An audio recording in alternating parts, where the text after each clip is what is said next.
ચલો નમસ્કાર મારા વહાલા વિદ્યાર્થી મિત્રો, welcome back to my YouTube channel. મિત્રો આપણે શીખી રહ્યા છે ભાઈ સીઈટીની પરીક્ષાની તૈયારી કરી રહ્યા છે તમે સૌ, જેની તારીખ આવી ચૂકી છે 31 જાન્યુઆરી 2026. તો મિત્રો હવે તમારી પાસે 28 દિવસની જ વાર છે અને તમારે આ સીઈટીની પરીક્ષાને ગમે એમ કરીને પાર પાડવી છે. તો મિત્રો એના માટે જ આપણે આ બધા વિડીયોઝ તમારા માટે લઈને આવી રહ્યા છે કે તમારું જે આ સીઈટીનો જે આખો અભ્યાસક્રમ છે એ તમે ઇઝીલી સોલ્વ કરી શકો અને તમે એમાં કેવા પ્રકારના પ્રશ્ન પૂછાઈ શકે છે એ પણ તમે સોલ્વ કરી શકો. આ અગાઉના વિડીયોઝમાં મિત્રો આપણે ગુજરાતી વિષયને સંપૂર્ણપણે ક્લિયર કટ કરી નાખ્યો છે અને ત્યાર પછી આપણે ગણિત વિષયની પણ શરૂઆત કરી નાખી છે. અને ગણિત વિષયમાં મિત્રો અને આપણે અત્યાર સુધીમાં 4 વિડીયો ગણિતના બનાવી ચૂક્યા છે અને મિત્રો બધા વિડીયો હિટ છે. તમે આટલું જોશો એટલે તમારે બીજી કોઈ જગ્યાએ ફાંફા મારવા જવાની જરૂર નથી. એને બધા કોન્સેપ્ટ મિત્રો અહીંયા આપણે સમાવી લીધેલા છે, એકેય વસ્તુ બાકી રાખેલું નથી. બીજી વાત કે આ જે આખી પીડીએફ તમે જોઈ શકો છો મિત્રો, આ પીડીએફ જે છે એ બનાવવાનો શ્રેય છે મિત્રો એ જિલ્લા શિક્ષણ તાલીમ ભવન પાટણ અને જિલ્લા શિક્ષણ સમિતિ પાટણ દ્વારા આખી બનાવવામાં આવેલી છે. જોરદાર અને મસ્ત મજાની પીડીએફ છે. દરેક પ્રશ્ન યુનિક છે અને મજા આવે એવા છે અને એના જવાબ પણ તમને આપેલા જ છે. પણ તમને મિત્રો પ્રશ્નને સમજાવી શકું અને જવાબ તમે કેવી રીતે આપી શકો એના માટે આપણે ખાસ કરીને આ વિડીયો બનાવી રહ્યા છીએ. ચાલો તો શરૂઆત આપણે કરી દઈએ છીએ. આપણો પહેલો પ્રશ્ન છે પરિમિતિ અને ક્ષેત્રફળ ચેપ્ટર તમે જે ભણતા હશો એ ચેપ્ટરના પ્રશ્નો આપણે આ વિડીયોની અંદર સોલ્વ કરવાના છે. ચાલો, હદની લંબાઈને શું કહેવામાં આવે છે ભાઈ? હદની લંબાઈ તો જે બોર્ડર છે મિત્રો, આ બોર્ડરની લંબાઈ તમને જ્યારે પણ પૂછે ને તો એને મિત્રો પરિમિતિ કહેવામાં આવે છે. યાદ રાખી લેજો મારા ભાઈઓ બહેનો, એને પરિમિતિ કહી શકાય છે. ડન છે. ચાલો, પરિમિતિનો એકમ ખાલી જગ્યા છે સેન્ટીમીટર, ચોરસ સેન્ટીમીટર, ચોરસ મીટર કે ઘન સેમી. હવે તમે જુઓ મિત્રો અહીંયા કે પરિમિતિનો એકમ અહીંયા છે ને, અહીંયા આ બધાય સાચા છે. સોરી માફ કરજો, પરિમિતિનો એકમ પૂછ્યું છે આપણને એટલે શું આવશે? સેન્ટીમીટર. કેમ કે પરિમિતિ છે મિત્રો એ લંબાઈમાં જ માપવામાં આવે એટલે પરિમિતિ લંબાઈમાં મપાય એટલા માટે સેન્ટીમીટર આપણો જવાબ બનશે. ત્યારે ચોરસ સેન્ટીમીટર, ચોરસ મીટર અને ઘન સેમી આ બંને જે છે મિત્રો, આ બંને એક ક્ષેત્રફળ માટેના એકમો છે. યાદ રાખજો, ક્ષેત્રફળ માટેના એકમ છે અને ઘન સેમી જે છે એ કોઈ ઘન પદાર્થનું ઘનફળ માપવા માટે એટલે ઘનફળ માપવા માટેનું એકમ ઘન સેમી છે. પરિમિતિ માટે ખાલી સેમી અથવા તો મીટર અથવા તો કિલોમીટર આવે. ચાલો આગળ જઈએ છે. દરેક લંબચોરસ સમાન સંખ્યાવાળા ચોરસમાંથી બન્યા હોય છે તો તેમનું ક્ષેત્રફળ ખાલી જગ્યા હોય સરખું હોય, અલગ હોય, કહી ન શકાય કે તેના કરતાં વધારે હોય. જો મિત્રો સિમ્પલ છે કે એક લંબચોરસ છે ને એ નાના ચોરસમાંથી બન્યા હોય તો સિમ્પલ વસ્તુ છે કે એ લંબચોરસનું ક્ષેત્રફળ એ કેવું હશે? વધારે હશે. બરાબર છે, લંબચોરસનું ક્ષેત્રફળ એ ચોરસ કરતાં તો વધારે જ હોય. આગળ, ક્ષેત્રફળ માટેનો એકમ ખાલી જગ્યા છે મીટર, સેમી, ઘન સેમી કે ચોરસ સેમી. તો ચોરસ સેમી જ્યાં આવે એ તમારો જવાબ થશે. બરાબર છે. સ્ક્વેર સેન્ટીમીટર, સ્ક્વેર મીટર અથવા તો સ્ક્વેર ફૂટ આવો આપણે કહેતા હોઈએ છીએ. આલેખ પત્ર પર દરેક ખાનાનું માપ ખાલી જગ્યા હોય છે 1 સેમી બાય 1 સેમીનું હોય છે, 1 મીટર બાય 1 મીટરનું હોય છે, 1 ફૂટ બાય 1 ફૂટનું કે 1 મીમી બાય 1 મીમીનું હોય છે. તો મિત્રો આલેખ પત્રની ઉપર 1 cm by 1 cm, 1 cm by 1 સેમીનું માપ હોય છે. એટલે 1 સેમી ઊંચાઈ અને 1 સેમી લંબાઈ, તો 1 સેમી લંબાઈ અને 1 સેમી પહોળાઈ એવું કહી શકીએ. દરેક લંબચોરસ સમાન સંખ્યાવાળા ચોરસમાંથી બન્યા હોય તો તેમની ખાલી જગ્યા અસમાન હોય. બરાબર, લંબાઈ, પહોળાઈ, પરિમિતિ કે પછી ઊંચાઈ. બરાબર છે. દરેક લંબચોરસ સમાન સંખ્યાવાળા ચોરસમાંથી બન્યા હોય તો તેમની પહોળાઈ મિત્રો અલગ હોય. શું હશે? પહોળાઈ આમની અસમાન હશે. પહોળાઈ આમની અસમાન હશે. આગળ, જો બધા માપ ફૂટમાં આપ્યા હોય તો ક્ષેત્રફળનો એકમ પણ ચોરસ ફૂટ જ થાય. શા થાય? બરાબર, બધું માપ જો ફૂટમાં હોય તો એનું ક્ષેત્રફળ પણ આપણે ફૂટમાં જ નીકળતું હોય. પછી આપણે કન્વર્ટ કરી શકીએ છીએ એ બીજી વાત છે, પણ સૌથી પહેલાં શું આવે? ફૂટમાં આવે. ચલો, નીચેની આકૃતિમાં ટિકિટ બી વડે કેટલા ચોરસ કેટલા ચોરસ છે એટલે કેટલા ચોરસ બીમાં છે બરાબર એ આપણે જોવાનું છે. ચલો જોઈએ છીએ આપણે અહીંયા બીમાં. જો આ બી છે ને મિત્રો તો 1 2 3 4 5 6 7 8 9 10 11 12 12 અહીંયા છે. ઓકે તો 12 ચોરસથી બનેલું છે. આટલો સિમ્પલ લેવલનો પ્રશ્ન છે. તમારે ખાલી મિત્રો ચોરસ જ ગણવાના છે. બે સમાન ત્રિકોણથી એક લંબચોરસ બને છે. તે દરેક ત્રિકોણનું ક્ષેત્રફળ 12 ચોરસ સેમી છે. તો લંબચોરસનું ક્ષેત્રફળ ખાલી જગ્યા ચોરસ સેમી થાય. જો શું કહે છે કે બે સમાન ત્રિકોણથી એક લંબચોરસ બને છે બરાબર એવી રીતે કહે છે. દરેક ત્રિકોણનું ક્ષેત્રફળ 12 ચોરસ સેમી હોય તો લંબચોરસનું કેટલું હોય તો 12 અને 12 2 કરી દેવાના એટલે 12 દુ 24. કારણ કે બે ત્રિકોણથી લંબચોરસ બને છે. એકનું 12 તો બે નું શું આવશે 24. 24 આપણો જવાબ થશે. આગળ એક આકાર બે ત્રિકોણનો બનેલો છે. એક ત્રિકોણનું ક્ષેત્રફળ 6 ચોરસ સેમી છે અને બીજા ત્રિકોણનું ક્ષેત્રફળ 7 ચોરસ સેમી છે. તો આકારનું ક્ષેત્રફળ 6 વત્તા 7 કરો તો કેટલા આવશે 13 આવશે. એટલે 13 ચોરસ સેમી એ આ બીજા આકારનું ક્ષેત્રફળ બનશે. ત્યાર પછીનો પ્રશ્ન, દરેક ચોરસ 1 સેમી લંબાઈનો છે. હવે એક કાગળ 10 ચોરસનો બનેલો છે તો કાગળની પરિમિતિ કેટલી થાય? અને જબરજસ્ત પ્રશ્ન જોજો. 1 સેમી લંબાઈ જે છે બરાબર એ દરેક ચોરસનો છે એટલે ચોરસની લંબાઈ અને પહોળાઈ 1 સેમી હશે. હવે આખો કાગળ છે ને મિત્રો એ 10 ચોરસનો બનેલો છે. 10 ચોરસનો તો જો આ રીતના કરવા જઈએ આપણે 1 2 3 બરાબર આ 4 અને આ 5 બીજા 5 કરી દઈએ આપણે. તો આવી રીતે કાગળ જે છે એ છે બરાબર. તો કાગળની આખી લંબાઈ કેટલી એટલે કે આ બોર્ડર કેટલી હશે એ આપણે જોવાની છે. તો જો અહીંયા 5 અહીંયા 5 10 ને બીજા આ 2 અને બીજા 2 એટલે 2 2 આ 5 ને 5 તો 5 ને 5 10 ને 2 ને 2 4 કેટલા આવશે 14 સેન્ટીમીટર એની પરિમિતિ આપણને મળશે.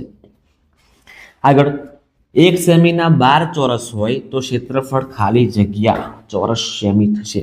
1 સેમીના કેટલા છે 12 ચોરસ છે બરાબર છે. તો જોજો 1 સેમીના કેટલા છે 12 ચોરસ આપણને આપેલા છે. 12 ચોરસ આપણને આપેલા છે તો આપણે ક્ષેત્રફળ આખાનું શોધવાનું છે. તો કેટલું આવશે? ચલો તો મિત્રો એનું સિમ્પલ છે કે આનું આખું એક જ થવાનું છે બરાબર. ક્ષેત્રફળ લંબાઈ ગુણ્યા પહોળાઈ અને ગુણ્યા પાછા 12 છે તો 12 એકા 12 ચોરસ સેન્ટીમીટર પણ આપણને કેટલા મળશે 12 જ મળશે. આગળ 16 ચોરસ સેમી ક્ષેત્રફળ ધરાવતા લંબચોરસમાં 1 ચોરસ સેમી ક્ષેત્રફળ ધરાવતા ખાલી જગ્યા ચોરસ સમાવી શકાય. જોજો અહીંયા આવું આપણે સિમ્પલ કરી શકીએ છીએ કે 16 ચોરસ સેમી ક્ષેત્રફળ ધરાવતું આ જે છે એ લંબચોરસ છે બરાબર. સેન્ટીમીટરનો વર્ગ કરીએ આપણે. હવે 1 ચોરસ સેમી ક્ષેત્રફળ ધરાવતા કેટલા ચોરસ સમાઈ શકે? તો આવા જો અત્યારે તો કેવા છે 16 છે પણ એક વાળા તો 1 ગુણ્યા 1 એટલે 1 જ થશે. એટલે 16 ભાગ્યા આપણે 1 જ કરવાના તો 16 ભાગ્યા 1 એટલે 16 જ આવે. મતલબ કે 16 ચોરસ સમાઈ શકે. 16 ચોરસ સમાઈ શકે. ડન કમ્પ્લીટ છે. ચાલો આગળ વધીએ છીએ. દાખલા નંબર 14, દરેક ચોરસ 1 સેમી લંબાઈનો છે. એક ટિકિટ 18 ચોરસની બનેલી છે તો ટિકિટનું ક્ષેત્રફળ 18 જ થાય. ભાઈ આવા તમને જવાબ પૂછે ને તો તમારે સીધું આવું ટીક કરવાનું.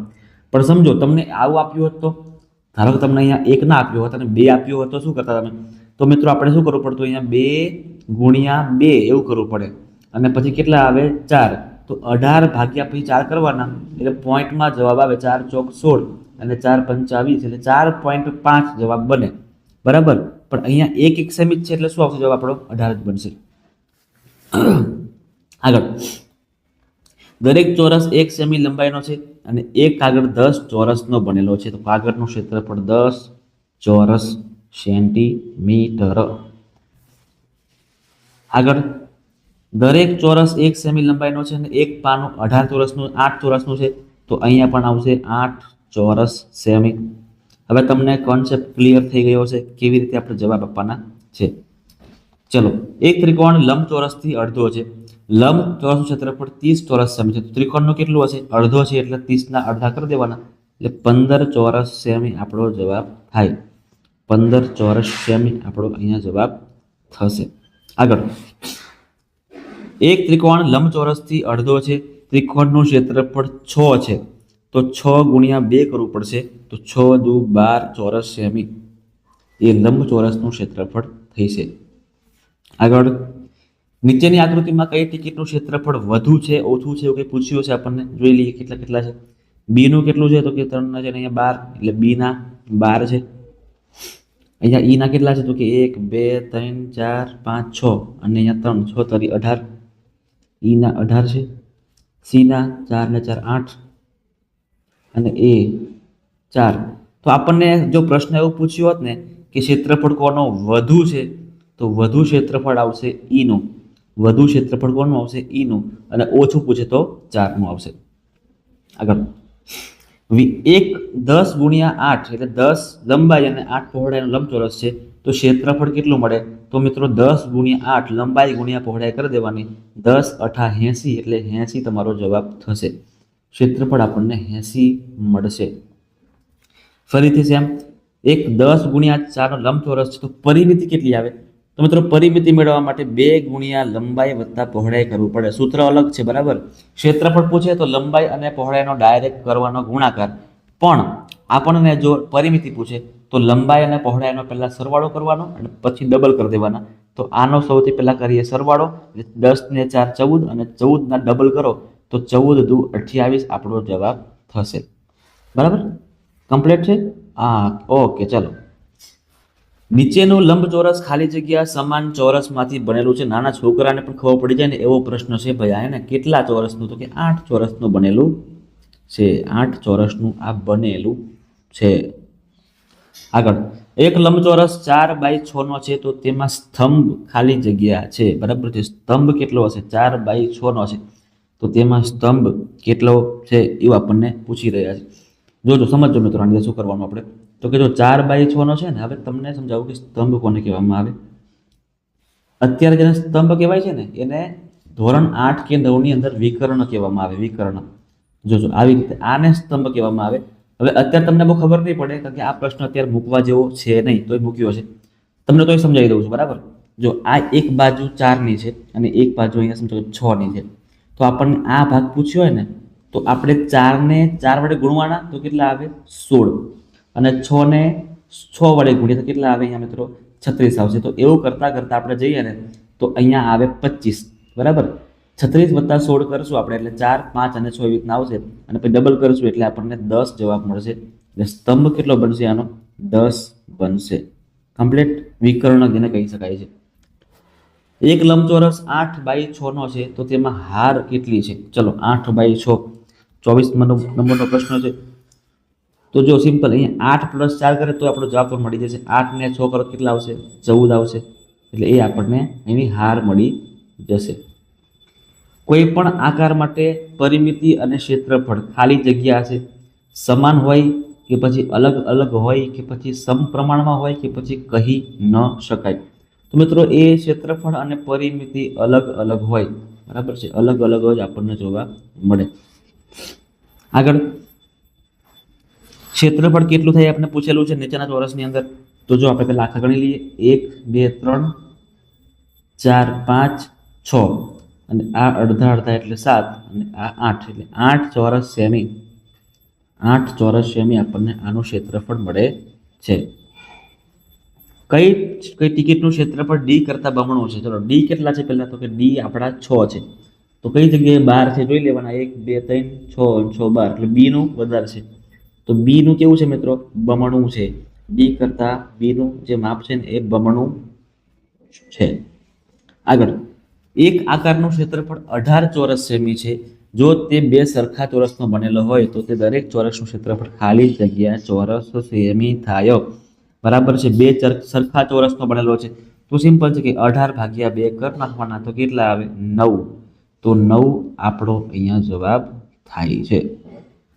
આગળ આલેખ પત્ર પર આપેલા આકૃતિનું ક્ષેત્રફળ આપણે શોધવાનું છે। ઓહો જબરજસ્ત ક્ષેત્રફળ જોઈ લઈએ, આખા પહેલા ગણી લઈએ તો કે આ 3 1 2 3 4 ને આ 5 3 ને 5 8 9 10 11 12 13 14 15 16 17 ને 18 પછી 19 20 અને 21 થઈ ગયા 22 23 અને આ એક 24 કેવા છે મિત્રો આખા 24 છે, હવે અડધાવાળા ગણી લઈએ, અડધાવાળા તો 1 2 બરાબર, હા 1 2 3 4 5 6 7 8, 8 કેવા છે? 8 અડધાવાળા છે, એટલે અડધા શું કરી દઈએ આપણે? ડબલ કરી દઈએ છીએ આપણે. તો 8 ગુણ્યા 2 કરો તો કેટલા આવે? 8 દુ 16, બરાબર છે. ના માફ કરજો, 8 ને આપણે અડધા કરવાના ને 8 છે એટલે 4 કરવાના, એને અડધા એટલે 4. તો 24 વત્તા 4 કરો કેટલા આવે? 28 આવે, એટલે 28 આપણો અહીંયા જવાબ થશે. ચલ ફરીથી નીચેની આકૃતિનું ક્ષેત્રફળ આપણે શોધવાનું છે. ચાલો શોધી લઈએ છે. સૌથી પહેલા આ આખાવાળા 1 2 3 4 5 6 7 8 9 10 11 ને 12, બરાબર છે. 12 આખા, 13 14 અને 15 ચોરસ સેમી આપણો જવાબ થશે. ઓકે, તો આ હતા મિત્રો કેટલા ચોરસ સેક્ટરના પ્રશ્નોના જવાબ. એને ખૂબ મજા આવે એવા બધા જવાબો છે, પ્રશ્નો છે, અને તમને ખાસ મિત્રો આવડી જાય એવા ને એવા છે, કોઈ અઘરું છે નહીં, બરાબર છે. તો તમને મિત્રો વિડીયો ગમ્યો હોય તો વિડીયોને લાઈક કરી દેજો, તમારા મિત્રો સુધી આ વિડીયોને મિત્રો શેર પણ કરી દેજો. એને મળીએ છીએ આપણે ફરી નેક્સ્ટ વિડીયોની અંદર. ત્યાં સુધી ચેનલને પણ મિત્રો તમે હજુ સુધી સબસ્ક્રાઈબ નથી કરેલી તો ચેનલને પણ સબસ્ક્રાઈબ કરી દેજો.